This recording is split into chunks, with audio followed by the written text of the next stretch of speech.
कहाँ भी आशीष भैया? लुधियाना 11। आज हम लुधियाना 11 में घूम रहे हैं और विजिट कर रहे हैं हम। ये आशीष भैया भी है, अपने खेरिया के जसमत भैया हैं, ये पार्टी है हमारे सोनकच के। बहुत अति सुंदर है ये।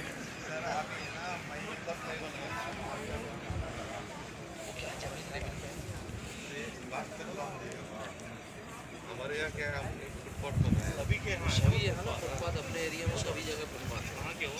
महाराष्ट्र हमारे एमपी में भी है, एमपी में भी रोड है, मात रोड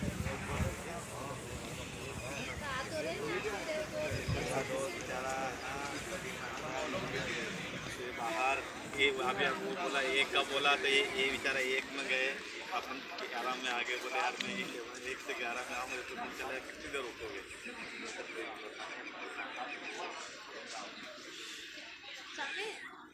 आशीष भैया से बोलो ना, वो बता देंगे।